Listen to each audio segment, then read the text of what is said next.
Hey Wampus Cats, we're here today on the first episode of Season 3 for the Atoka Wampus Cat Podcast. I'm here with Eden Eves. And I'm Ruby Miller, and we're your Hope Squad co-leaders. And we are here today with a very special guest, Mrs. Michaelis. Hello. And Mrs. Hansen. The main point of today's episode is to talk about the Light in the Darkness, Light Out of Darkness community walk that Mrs. Michaelis has set up. So we're here to talk about that with her. Thank you. Mm-hmm. I started the Out of the Darkness community walk. This will be our fourth walk. She has spearheaded it. And it is building every year. I have been there. It has gotten bigger, more community involvement, more different age groups come. And it really not only builds awareness, but is bringing communities together and getting people talking, giving thanks, hold your loved ones close, and really communicate with each other. It's so important that we communicate. Yes. And it's just been a blessing to see how it started here in Atoka, and yet now it is spreading out to Durant, Tishomingo, McAllister, and other areas in the southeast region, which that was my hope in the first place, is to reach out to the southeast community about suicide and to reach our kids. Yeah. So, Ruby, Eden, tell us a little bit about the purpose of Hope Squad. Hope Squad's been around for several years now. You guys were part of those original group. Yeah. Tell us what we do in Hope Squad. I think the main thing is we just try to be a friend to everyone. Doesn't matter who you are, what you're going through, anything.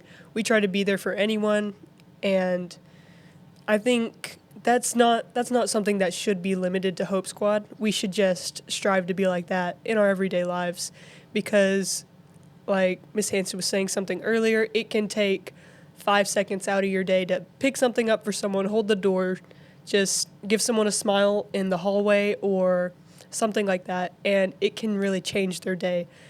And you never know when someone needs a better day. Yes. Or just to be recognized, where they feel invisible and that no one sees them. Be that one that says, I see you, I hear you, I want to get to know you better. Yeah, it can definitely make their whole day and change it, the directory of the day. So with you guys doing this here at the high school, it's just great. And then with your help at the walks, that's even a brighter light that you show to the community, that the high schoolers here in our community reach out to do things like the community walk and other things in the community to show that there is hope out there and there are people who care, and that people are not alone in their struggles, because everyone struggles and everyone might need just that one kind word or that smile or that acknowledgement that, hey, I see you, like you were saying.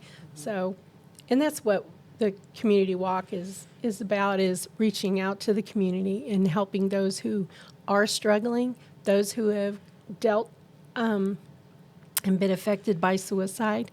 And so if we could just get the word out that you matter, you are loved, and that one moment in time, like in high school, this is just a minute piece of your whole life. And it doesn't, what happens in high school is not going to keep going throughout your life. It's what you do after high school. So this is just a moment in time, and not to just rely solely on what is happening in high school. So, and the percentage of friends that are still your friends from high school is very small. It is. It's a very small window. Ms. Michaelis, who do you dedicate your walk to and the work that you've done? My son. Her son Matthew was a student here at Atoka. I had the pleasure of getting to know him, teaching him for a couple Yes. of years.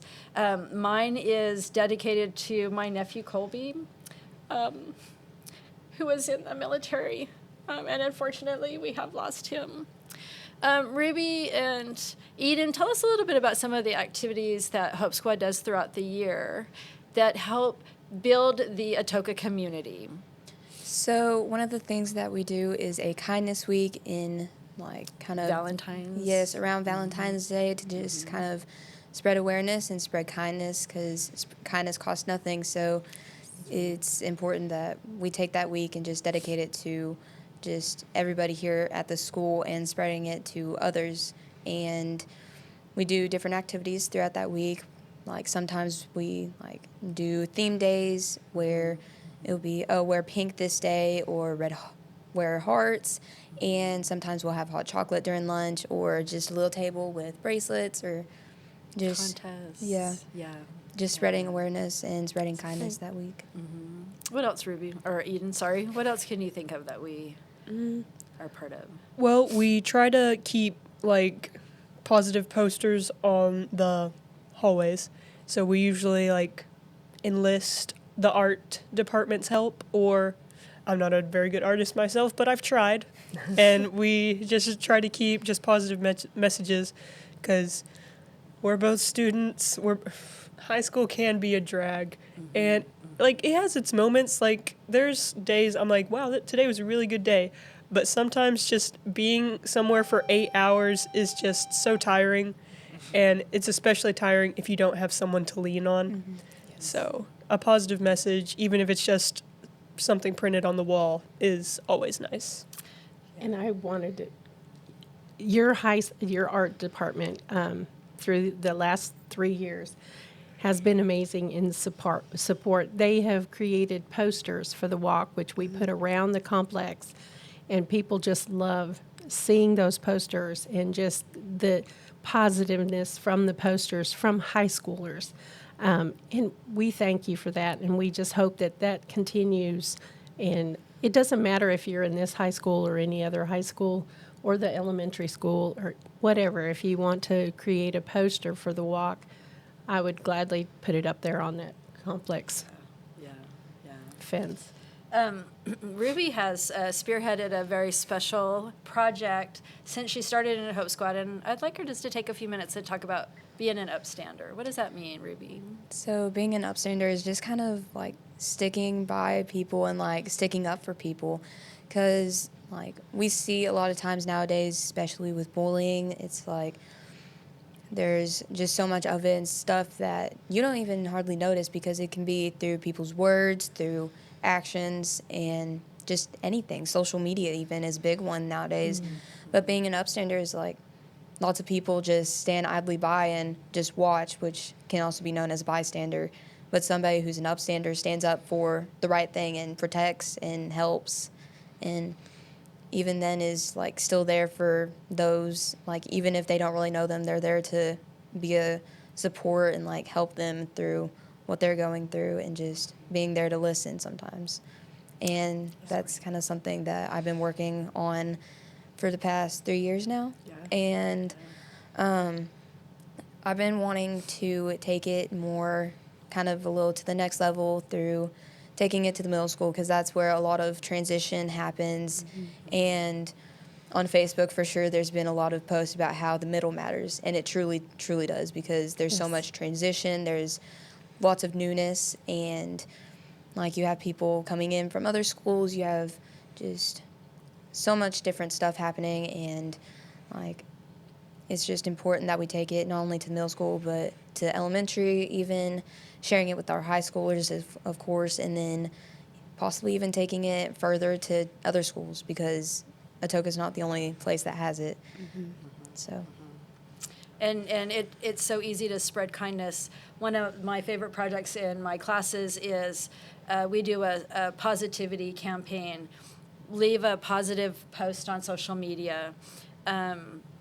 Leave a note in a bathroom stall, a little sticky note that says, "You're important." get a T-shirt with a message on it that is positive and encouraging, and write a letter, write a note, tell someone you care about them. You never know what a little kindness, how far it can go.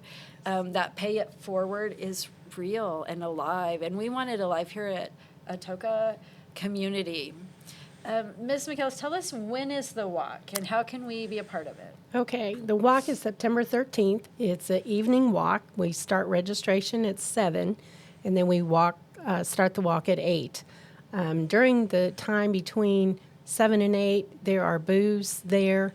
Our local counselors, agencies. There will be a few vendors. We have food trucks. We have a kids' corner, which give the younger kids something to do while parents are roaming and looking at the different booths. The walk lasts as long as you want to walk. If we have some elderly, we have some wheelchair-bound people that come and they want to be a part of the walk. So being a flat track, they're able to do at least one lap, and which is honoring their lost loved ones, the ones that have gone too soon. And so that walk, it brightens their life as well as those that are seeing what is going on at the walk. What you guys can do is, if you want to walk, get registered, go online to afsp.org/Atoka and sign up, because that gives me the numbers to get the honor beads. And the honor beads are different colors for those affected. White is one that I wear because I lost my son. Red is for a parent. Orange is for a sibling. Purple is for a relative or a close friend. So each of those colors stand for somebody in our lives that we loved and lost. And so that gives me, knowing how many people are enrolling or registering, when they register, they have to put whether they're just a supporter of suicide prevention or if they're struggling. Green is if you're struggling. And it's okay to say that you're struggling, because it's okay not to be okay. I mean, I struggle now. It's hard. Yeah. And we're all there to support each other. And you'll feel so much love and people coming together for a purpose. Those are the things that make a difference. I believe, Ms. Michaelis, that you have reached your goal and you're even going higher. Is that? Well, I reached our team, and you can sign up as teams. Okay. That's another thing. Our team has reached our goal. But our walk, our goal on our walk this year is 15,000.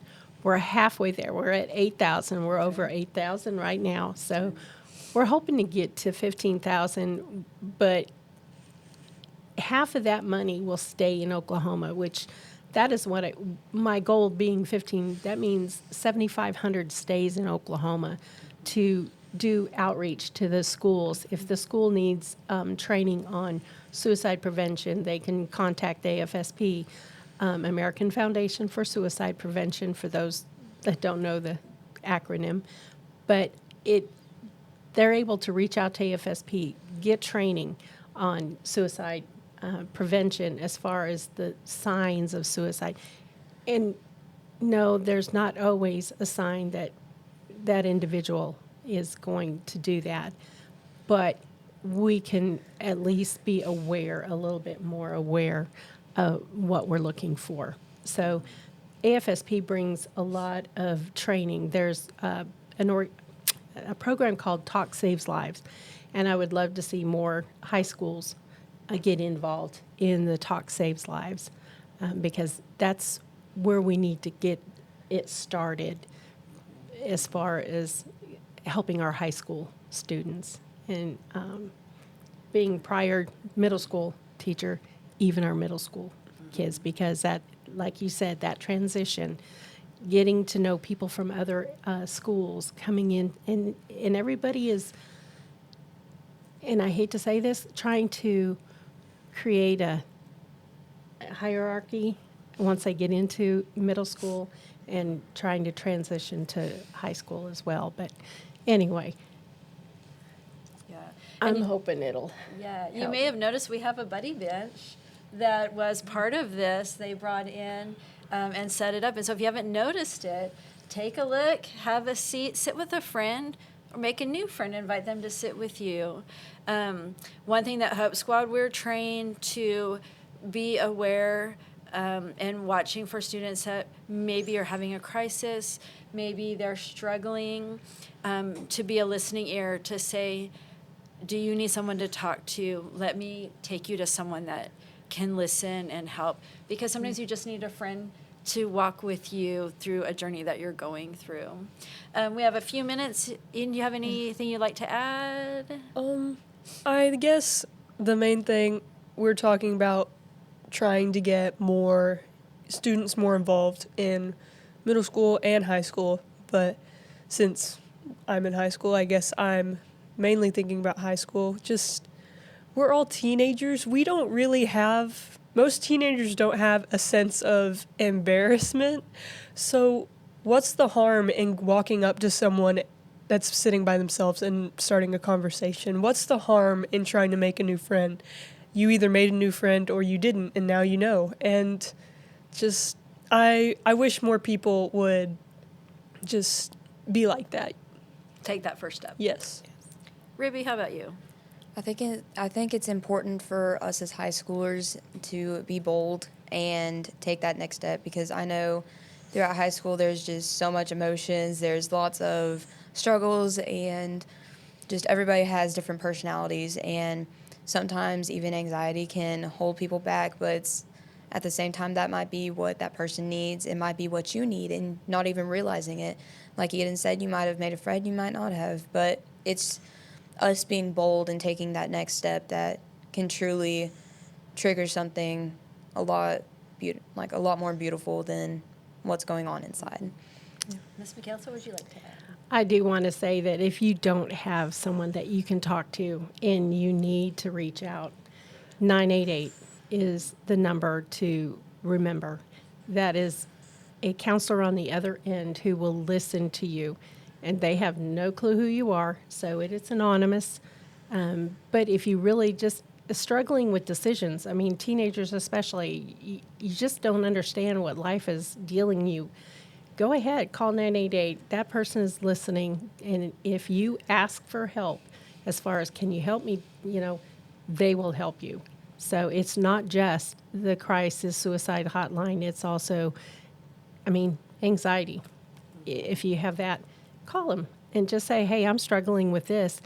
How should I deal with this? Or what can I do to help this anxiety that I'm, have in my life? So 988, and just remember, tell your friends, 988. Yeah. Okay. I would say that Atoka Public Schools has worked really hard to build a community of trusted teachers. We have added counselors. We started Hope Squad several years ago, and it has just continued to build. There is someone here that is ready to listen to you, to reach out and be a friend. Be brave and talk to someone. If you're feeling hopeless, alone, I promise you there are people here that care, that want to be that person for you. That's awesome. All right. Thank you very much for joining us on the Wampus Cat Podcast Season 3.